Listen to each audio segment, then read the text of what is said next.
Il n'y a rien de pire que les discours de conclusion des congrès. Quand tout le monde a une journée pleine d'interventions et d'éloquence dans l'oreille et un peu dans les bottes, comme on dit en français, et de voir le président répéter ce que les autres ont dit et on sait ce qu'il va dire à l'avance, c'est une épreuve que beaucoup d'entre nous ont subie et que je ne voudrais pas vous infliger. Je vais essayer de dire l'essentiel en quelques minutes. D'abord, je suis très heureux d'être ici. Je suis probablement le seul dans le même parti politique que nous formons aujourd'hui. Et je me suis engagé très jeune à l'époque où l'Espagne, c'était Franco. Et le président tout à l'heure, le Lendakari tout à l'heure, a répété ce qu'étaient les dates et les anniversaires, et où les leaders de la démocratie chrétienne, c'était le PNV en exil en France. Et nous avons construit avec eux, le Parti nationaliste basque, nous avons construit avec eux l'Internationale démocrate chrétienne, qui n'était pas du tout ce qu'elle est devenue depuis. Je vais en dire un mot dans une minute. Et c'était des frères en exil.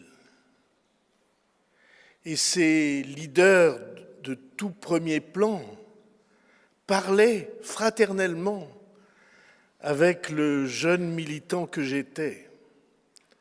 Nous étions voisins, mais à l'époque, les Pyrénées formaient une muraille infranchissable pour des raisons politiques.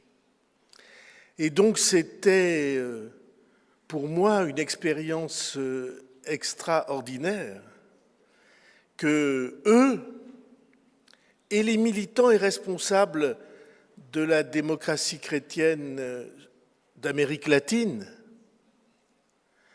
que les responsables chiliens, y compris ceux qui devaient connaître le sort le plus tragique, étaient ensemble avec le sentiment de porter un patrimoine, un message et un héritage que personne d'autre à cette époque ne voulait défendre, en tout cas en France. Et donc cette fraternité d'armes, je le dis au Lendakari, je le dis à Aitor, pour moi, c'est une des choses les plus précieuses et c'est la raison pour laquelle je ne me suis jamais dans ma vie politique laissé séparer du PNV. J'ai voulu, depuis les premiers jours, que cette fraternité forgée dans l'exil, elle se perpétue dans la gestion politique et dans les succès. Et Dieu sait que le PNV a eu plus de succès que nous qui étions à l'époque les grands frères, mais qui avons beaucoup à apprendre d'eux.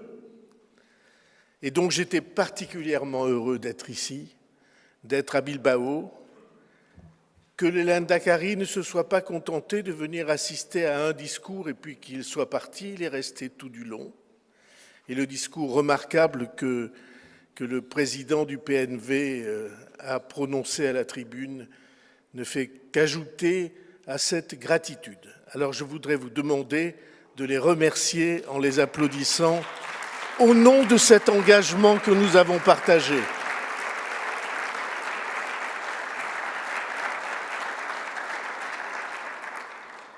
Et j'étais particulièrement heureux, Sandro, de voir le succès de ce congrès. Le travail remarquable d'élargissement, Nous étions, quand tu es arrivé, 7 partis politiques au sein du Parti démocrate européen. Nous sommes aujourd'hui 14 partis politiques. Et c'est très important parce que c'est la garantie que nous sommes en train d'ensemencer, de jeter la semence sur des terres nouvelles. Et c'est une chose infiniment précieuse parce que c'est très rare d'arriver à faire vivre, grandir, naître et renaître des partis politiques. La vie m'a réservé cette chance que nous ayons pu, et permettez-moi d'avoir à cet instant une pensée pour Marielle. Si nous n'avions pas été là, à quelques-uns très peu nombreux, Romano Prodi, Francesco Rutelli, toi Sandro, Marielle, et nous, cette famille politique aurait disparu. Mais il n'est pas dans la nature des grandes familles politiques de disparaître, des vraies grandes, pas des familles d'opportunités, des familles qui sont construites sur une colonne vertébrale de conviction qui fait que, en nous écoutant toute la journée, eh bien, chacun d'entre nous avait le sentiment qu'on lui parlait dans sa propre langue, des problèmes qui sont les siens, des difficultés, des enjeux, des menaces qui sont les nôtres. Donc j'étais très heureux, Sandro, de cette organisation. Et puis,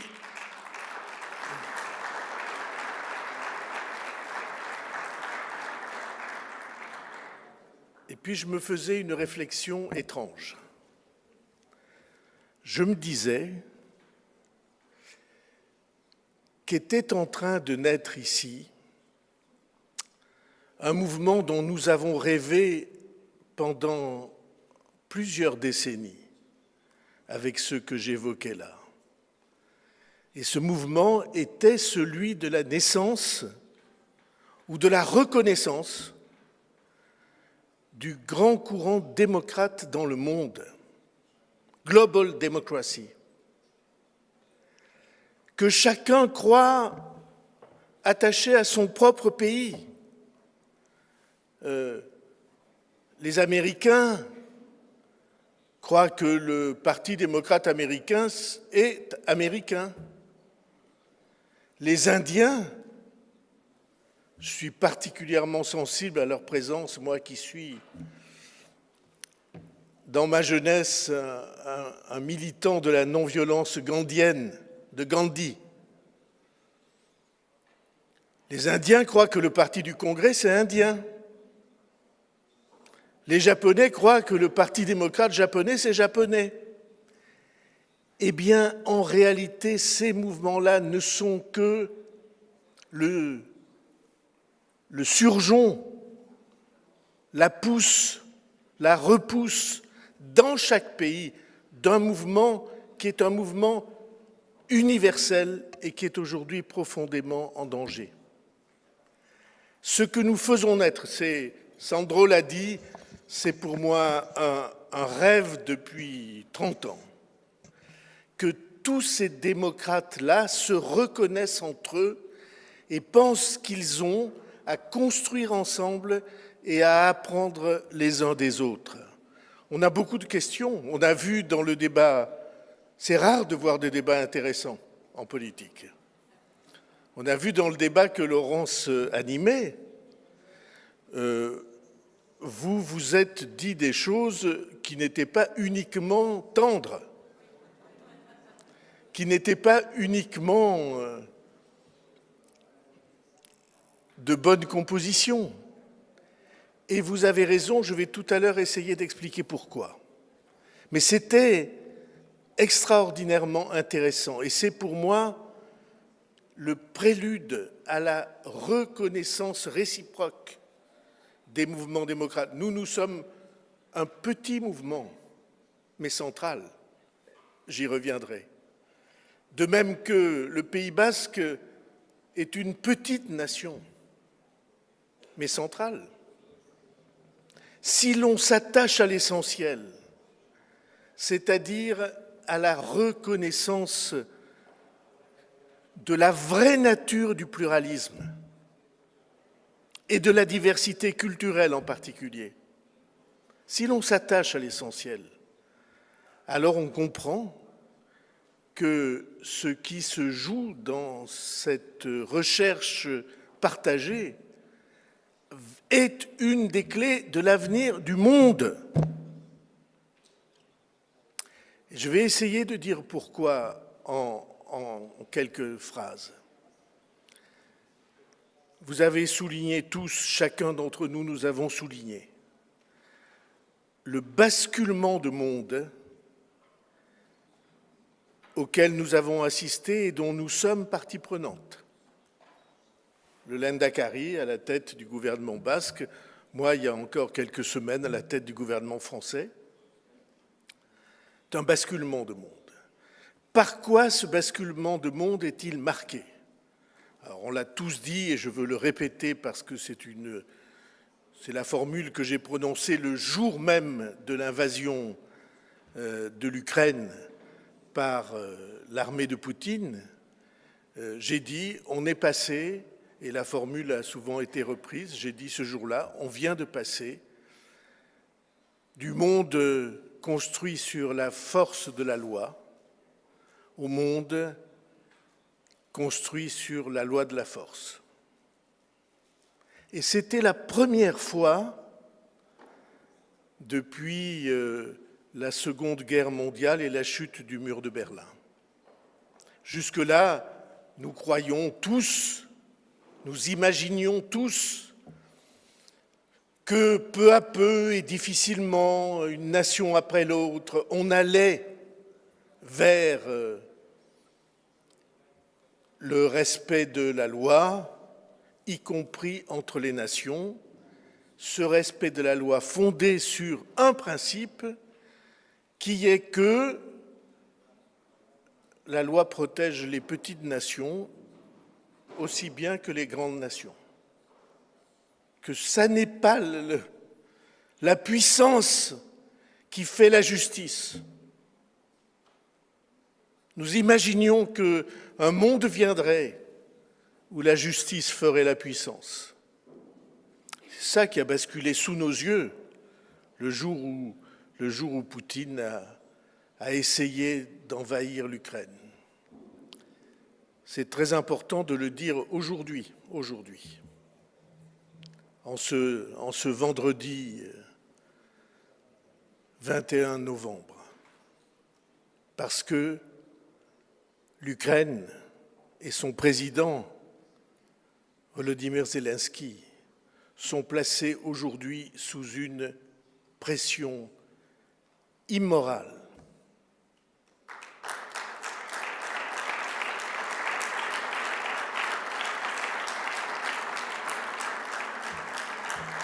On essaie aujourd'hui d'expliquer à l'Ukraine qu'il faut qu'elle cède et que si elle ne cède pas, elle y perdra tout. Alors ils sont avantagés, évidemment, les puissants, d'abord par leur capacité industrielle, militaire, financière, politique, géopolitique, et par le fait qu'il y a un de ces scandales, comme il arrive qu'il y en ait dans tous les pays, chacun à leur tour. Mais vous voyez bien qu'ils se servent de cela pour forcer Zelensky à plier. Je lisais tout à l'heure ses déclarations, et visiblement, il est devant cette question. Et je veux simplement dire au président ukrainien que son héroïsme personnel a été l'image de l'héroïsme ukrainien, que nous n'avons pas l'intention de l'oublier et que nous voulons renouveler ici à cette tribune le soutien, la volonté inébranlable de soutien qui est la nôtre, celle des Européens et précisément celle des démocrates européens pour l'Ukraine martyrisée.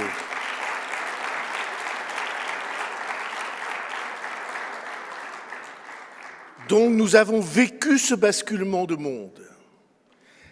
Et je dois le dire, ceux qui travaillent avec moi depuis longtemps le savent, depuis la première minute, nous avons compris que ça ne s'arrêterait pas à la situation militaire entre la Russie et l'Ukraine.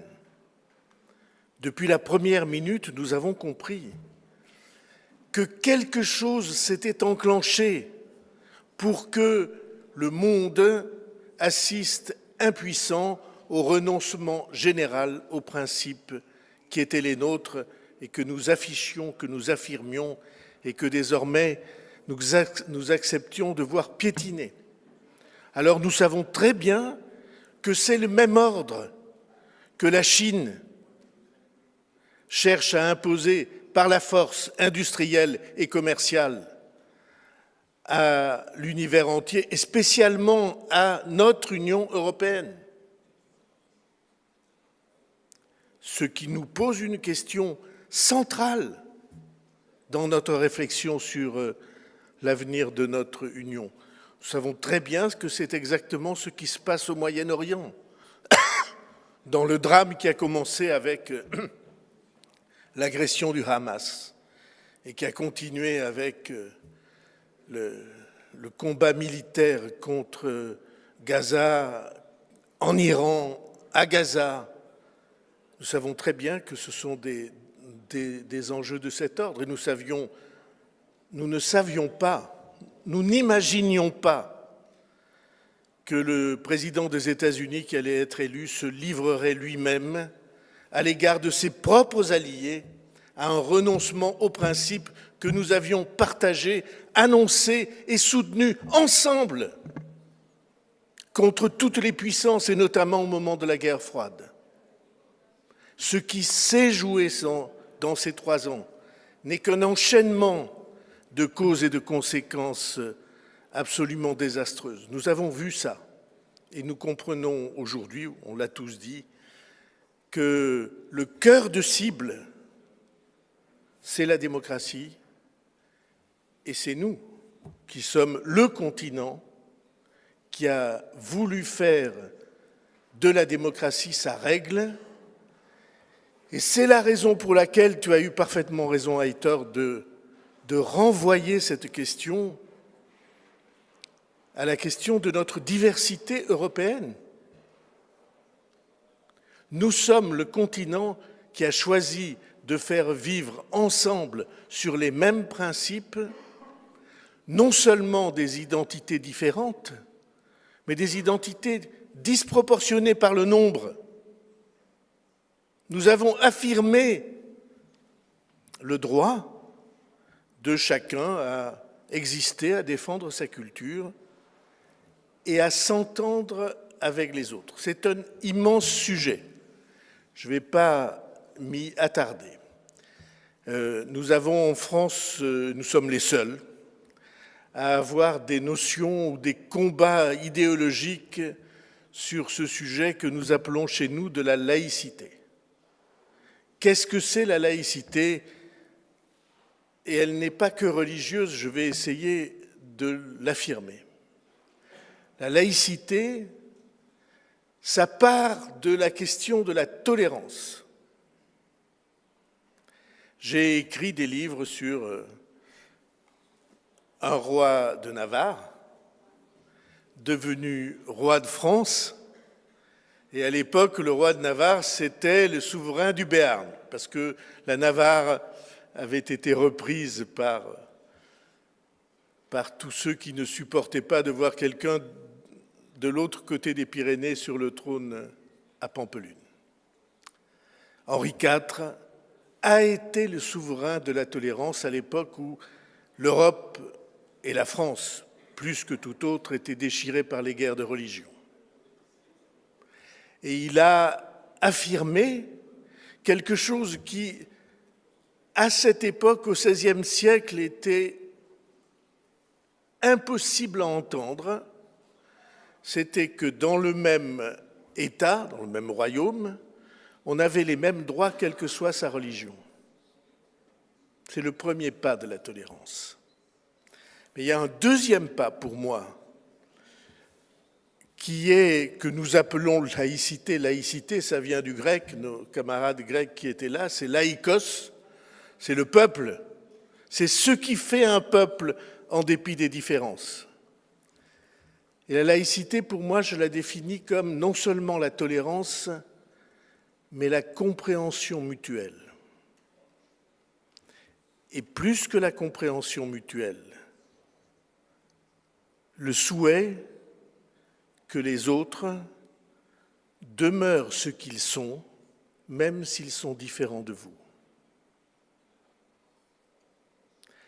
Alors, l'univers entier a oublié ça, des continents entiers, des États-continents entiers ont oublié ça. J'étais très frappé par ce que notre ami américano-italien, je ne le vois pas très bien à cause des éclairages, ce qu'il a dit sur les sondages aux États-Unis, que presque la majorité, 45%, dans un camp et dans une génération, croient que la violence est justifiée, y compris si elle entraîne la mort de l'adversaire. Et cette justification de la violence dans tous les domaines de la vie internationale et les domaines de la démocratie ou du combat dans chaque pays, cette justification de la violence, c'est précisément le sujet pour lequel nous avons construit ce grand courant politique-là. C'est parce que nous pensons que ce qui est en jeu, c'est le progrès de l'humanité. Sur le fait que, précisément, nous commençons ou nous devons affirmer que ça n'est pas parce qu'on est profondément attaché à son identité, à sa religion, à sa philosophie, à son engagement politique, qu'on doit s'imaginer que le monde serait meilleur si les autres disparaissaient, si les autres étaient écrasés. Ceci est l'engagement démocratique par essence. C'est-à-dire, non seulement j'accepte que d'autres sensibilités que la mienne existent, mais je souhaite qu'il y ait d'autres sensibilités que la mienne. On y est arrivé en matière de religion. J'imagine qu'il n'y a plus de catholiques qui